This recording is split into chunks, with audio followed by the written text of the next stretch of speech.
Hello guys and welcome to triple I Q. और ये काफ़ी इम्पॉर्टेंट वीडियो भाई आप लोग के लिए। अभी जो आपने सेशन परचेज़ किया है वी के मेहता के रिगार्डिंग, उसका ये पूरा का पूरा सीक्वेंस गाइड है।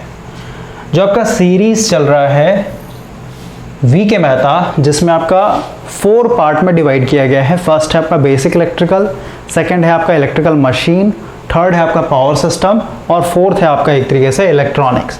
तो अभी जो आपने फर्स्ट सेशन ज्वाइन किया है, जिसमें आपका टोटल 16 चैप्टर करवाया गया है, चैप्टर नंबर 1 to 16।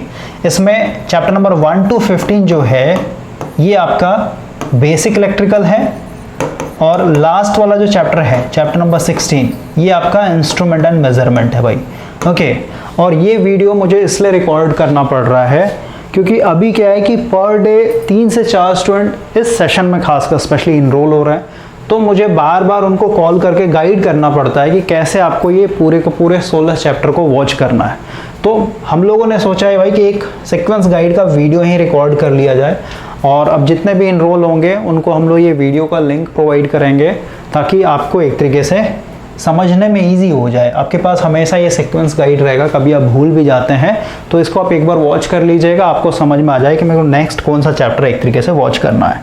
टोटल इसमें आपका 16 चैप्टर है। इसका मतलब क्या, हर एक चैप्टर में किसी में 115 क्वेश्चन है, किसी में 120 क्वेश्चन है, किसी में 135 क्वेश्चन है ना। तो ओवरऑल 100 का भी एवरेज लेके चलेंगे तो 1600 तो ऐसे ही एमसीक्यूज हो गए। साथ ही साथ जो एक्स्ट्रा जा रहा है 30, किसी में 25, किसी में 35, किसी में 40, किसी में 50, है ना। तो ओवरऑल आपका इसमें 1900 प्लस एमसीक्यूज जो होगा कवर होगा। ओके, तो 1900 जो आप देख रहे हैं भाई, ये बोलने में इजी होता है, सिर्फ 1900 एमसीक्यूज है। जब आप करेंगे ना इस सेशन को, जब आप स्टार्ट करेंगे तब आपको समझ में आएगा कितना बड़ा एक तरीके से कंटेंट है, और इस कंटेंट के लिए जो आपने फी पे किया है, फिर जो क्वालिटी या फिर जो कंटेंट आपको प्रोवाइड किया गया है वो आपको समझ में आया कितना स्टैंडर्ड है। ऑल ओवर इंडिया में अगर आपको इस तरीके का मिल जाएगा भाई तो बहुत ही मुश्किल है एक तरीके से। ओके, ऑल ओवर इंडिया की बात कर रहा हूँ मैं। तो आपको भाई एक तरीके से अपने ऊपर कॉन्फिडेंस रखना है, और अब जिस प्लेटफॉर्म को आपने ज्वाइन किया है इसके ऊपर आपको आंख बंद करके ट्रस्ट करना भाई, ठीक है। आपको कहीं पे भी भटकना नहीं होगा, एक एक चीज़ के बारे में आपको यहाँ पे बताया गया है।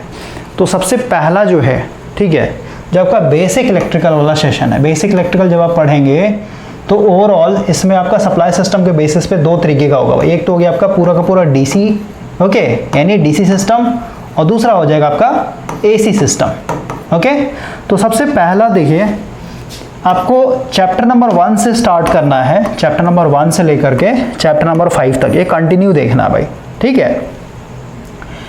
जो चैप्टर नंबर 1 से लेके 4 तक है ये पूरा का पूरा आपका कॉपी पेन पे रिकॉर्ड किया गया था, क्योंकि उस समय हम लोगों ने डिजिटल बोर्ड इंस्टॉल नहीं किया था, तो कॉपी पेन पे आपको मिलेगा। चैप्टर नंबर 5 से पूरा का पूरा सेशन जो है इस तरीके का डिजिटल बोर्ड पे आ जाएगा। ओके, तो सबसे पहले आपको वॉच करना है chapter 1 to 5। Okay, chapter 1 to 5 में आपका कितना टॉपिक कवर हो जाएगा ये थोड़ा सा मैं आपको बता दे रहा हूँ। ओके, सबसे पहला चैप्टर भाई बेसिक कॉन्सेप्ट ये कवर हो जाएगा। दूसरा है डीसी सर्किट, तीसरा है आपका नेटवर्क थ्योरम, चौथा है electric work, power and energy, और फिफ्थ है आपका इलेक्ट्रोस्टैटिक। ठीक है, तो इलेक्ट्रोस्टैटिक तक आपको पूरा का पूरा कंटिन्यू देखना है, 1 2 3 4 5। अब देखिए जो चैप्टर नंबर 6 है, चैप्टर नंबर 6 भाई आपका है कैपेसिटर एंड इट्स कैपेसिटेंस। तो कैपेसिटर को समझने के लिए आपको थोड़ा सा एसी यानी अल्टरनेटिंग करंट का कॉन्सेप्ट क्लियर होना चाहिए, तभी जाकर के आपको कैपेसिटर समझ में आएगा। जैसे कैपेसिटर में एक बेसिक सा क्वेश्चन आता है भाई कि कैपेसिटर जो है rate of change of voltage को अपोज क्यों करता है, ठीक है। तो rate of change of voltage क्या होता है, या फिर कहिए टाइम के साथ वोल्टेज में चेंजिंग आ रहा है, इसका क्या मतलब होता है, ये सब समझने के लिए आपको थोड़ा सा अल्टरनेटिंग करंट के बारे में समझना होगा। ओके, इसीलिए 1 to 5 तक आपको कंटिन्यू देखने के बाद आपको यहाँ पे पॉज कर देना है, ठीक है। सिक्स्थ जो चैप्टर है आपका इसको पॉज करना है, ये आपका अब नहीं चलेगा। डायरेक्ट चैप्टर नंबर 5 को कवर करने के बाद आपको आना है चैप्टर नंबर 13 में। ठीक है, क्योंकि यहाँ से आपका AC स्टार्ट हो रहा है। तो अल्टरनेटिंग करंट को समझने से पहले आपको थोड़ा सा समझना होगा phasor algebra, means complex number के बारे में समझना होगा। ठीक है, कॉम्प्लेक्स नंबर क्या होता है, फिर रेक्टेंगुलर फॉर्म क्या होता है, पोलर फॉर्म क्या होता है, एक्सपोनेंशियल फॉर्म क्या होता है।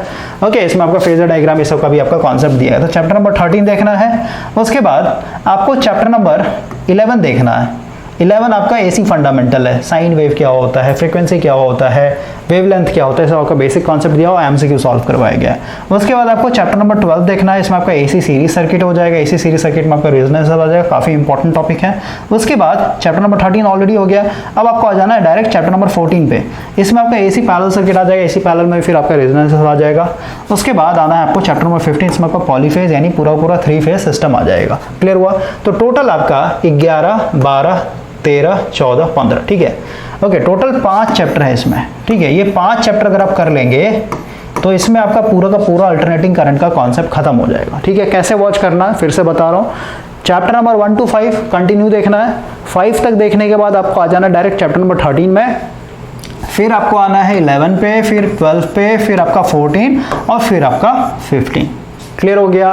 तो AC में अगर देखें तो पूरा फेजर आ गया, AC फंडामेंटल आ गया, AC सीरीज सर्किट आ गया, AC पैरेलल सर्किट आ गया, AC के अंदर रेजोनेंस आ गया और आपका पॉलीफेज सर्किट आ गया, स्टार डेल्टा कनेक्शन आ गया भाई। ठीक है, अब देखिए चैप्टर नंबर 15 कवर करते हैं। ओके, यानी पूरा AC समझने के बाद आपको दोबारा आना है एक तरीके से चैप्टर नंबर 6 पे, फिर आपका चलेगा चैप्टर नंबर 7, फिर चलेगा 8, फिर चलेगा 9 और फिर चलेगा आपका 10।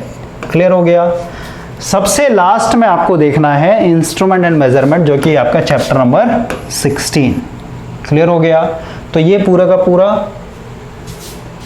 कैसे 16 चैप्टर को वॉच करना है उसके लिए आपका सीक्वेंस गाइड था। कभी भी अगर आप बीच में कंफ्यूज होते हैं फिर भूल जाते हैं भाई, तो एक तरीके से उसको फॉलो करना है।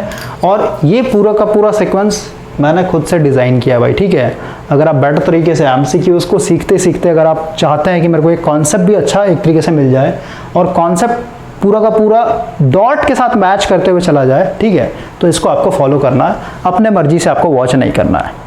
ओके, उसके बाद जब ये सेशन कंप्लीट हो जाएगा 16 नंबर तक, उसका फिर आपको डायरेक्ट मशीन में एक तरीके से इनरोल करना है। 17, 18, 19 ये सब जो है आपका मशीन चलेगा। ओके, तो आई होप कि आपको ये पूरा का पूरा क्लियर हो गया होगा। और इसमें भाई थोड़ा सा लगेगा, बहुत ज़्यादा एक तरीके से बड़ा कंटेंट है। और जो भी आप एग्ज़ाम देंगे, ठीक है, एग्ज़ाम में जैसे बहुत सारे लोग बेसिक इलेक्ट्रिकल को 50 लेक्चर 60 लेक्चर में एक तरीके निपटा लेते हैं। ठीक है, ये पॉसिबल नहीं है। इसी वाले सेशन से कम तो आपका 25 से 30 क्वेश्चन, ठीक है, 25 से 30 क्वेश्चन आना ही आना है आपके एग्ज़ाम में। ओके, किसी भी आप टेक्निकल एग्ज़ाम में बैठते हैं, खासकर इलेक्ट्रिकल के लिए।